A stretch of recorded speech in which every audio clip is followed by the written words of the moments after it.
నిర్మల్ జిల్లా గాంధీ కూరగాయల మార్కెట్లో మున్సిపల్ సిబ్బందిపై దాడి చేసిన వారిని పోలీసులు అరెస్ట్ చేశారు.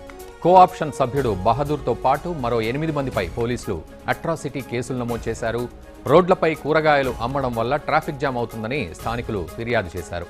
దీంతో రోడ్డుపై అమ్మకాలు చేయొద్దంటూ మున్సిపల్ సిబ్బంది అడ్డుకోవడంతో వ్యాపారస్తులు ఆగ్రహంతో దాడి చేశారు.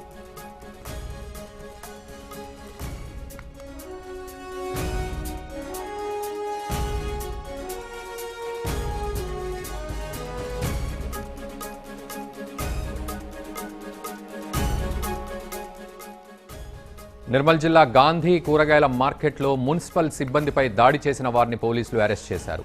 కోఆప్షన్ సభ్యుడు బహదూర్తో పాటు మరో 8 మందిపై పోలీసులు అట్రాసిటీ కేసులు నమోదు చేశారు.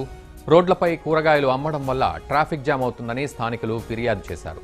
దీంతో రోడ్డుపై అమ్మకాలు చేయొద్దంటూ మున్సిపల్ సిబ్బంది అడ్డుకోవడంతో వ్యాపారస్తులు ఆగ్రహంతో దాడి చేశారు.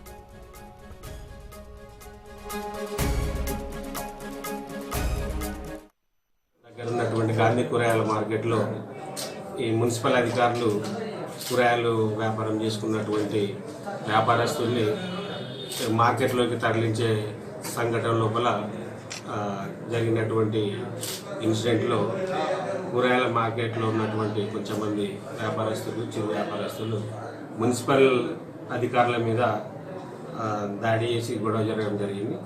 ఆ క్రమం లోపల మున్సిపల్ అధికారులు ఇచ్చిన కంప్లైంట్ మీద కేసు రిజిస్టర్ చేయడం జరిగింది. దాంట్లో 8 మంది నేరస్తుల్ని ఐడెంటిఫై చేసి ఈరోజు మనం అరెస్ట్ చేయడం జరిగింది.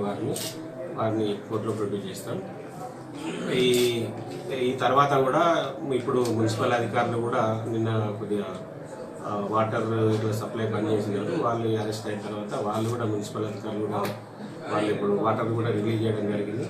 హాఫ్ అన్ అవర్ లోపల పబ్లిక్ టౌన్లో అందరికీ కూడా వాటర్ సప్లై చేస్తున్నాం.